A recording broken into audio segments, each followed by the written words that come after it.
Hi friends, welcome back to the Wildflower Alchemy, where we celebrate creativity and child-led learning through process art. Today we're diving into a super fun and sensory-rich activity using paint and shaving cream. This activity is perfect for little hands, and the best part, there's no right or wrong way to do it.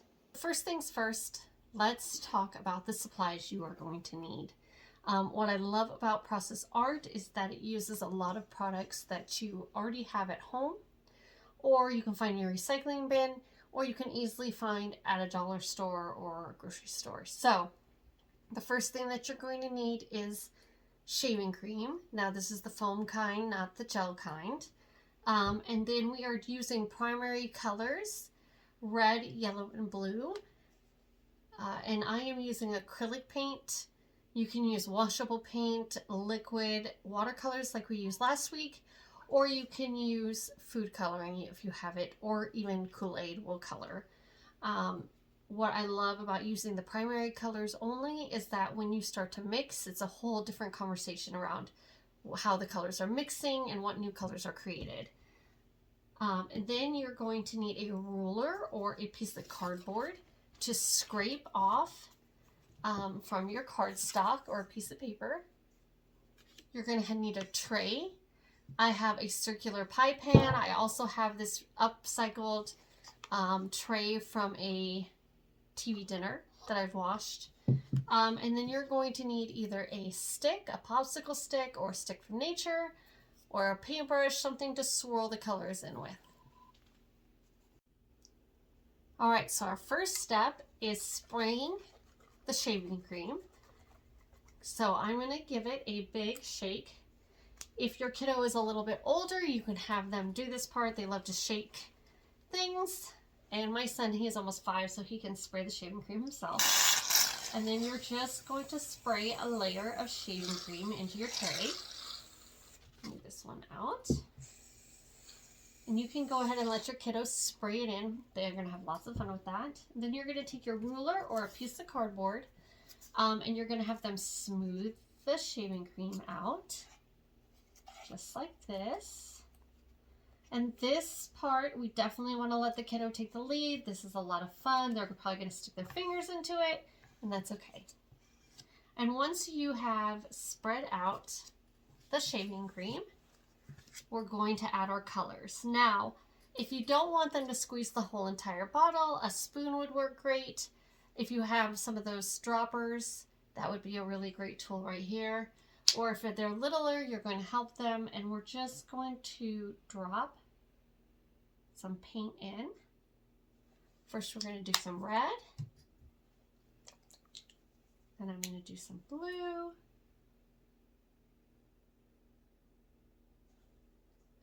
And finally, some yellow.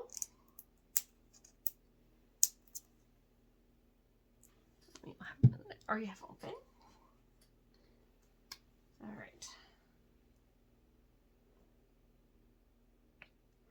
And then we're going to take our stick. It can be a toothpick, a popsicle stick, or if you have neither one of those, go out into nature and find a stick.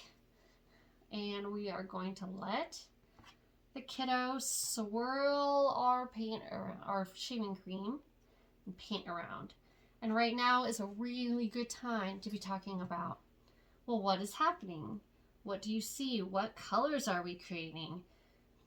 Oh, is there more red? Is there more blue? What does that look like? Can you draw a shape in the shaving cream? Can you draw a triangle? Can you draw a circle? If they're older and you want to do some learning in this activity, there's always an opportunity to learn through art. So we're going to let them swirl it as much as they want. And again, using the primary colors is really good here because we're not just going to end up with brown, right? We're going to have purple from the red and blue mixing together, green, and orange. And so we're going to mix it.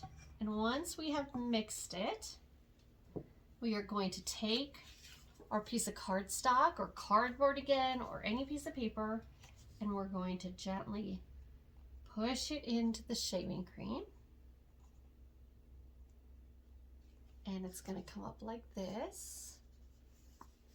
And then that's where the ruler or the piece of cardboard comes in again. And we're going to scrape the excess shaving cream off our piece of paper. You can lay this flat on the table for kiddos to do. And what's going to happen when you scrape off the rest, don't worry, this is must be a messy activity, is it's going to have this beautiful marbled effect on your paper. And then you go ahead and you let this dry, and you can use that piece of paper for cards. They can send to their friends, bookmarks, all sorts of good things here. And here's just some final practical tips for you. Make sure that you are on a work surface that can get messy, right? Because process art is all about experiencing the art material and getting a little messy. A tablecloth or a wipeable surface, like a foldable table, will work really well. Make sure that you just spend some time letting them play in the shaving cream, because it is a lot of fun for some kiddos to get their fingers right into this and experience what the shaving cream feels like on their fingers. It's really good to talk about too, like what does that feel like? Can we make shapes with our fingers? Can we do some pre-writing? Can we trace some letters or some shapes with our fingers? And clean up. It is a great idea to take this pan and let them rinse it out in the sink, because that is part of the fun too, getting a little sponge and some soapy water and letting them be a part of the cleanup. Thanks for joining me on this colorful adventure. I'd love to see your marbled masterpieces. Just share them in the comments or at the Wildflower Alchemy on social media.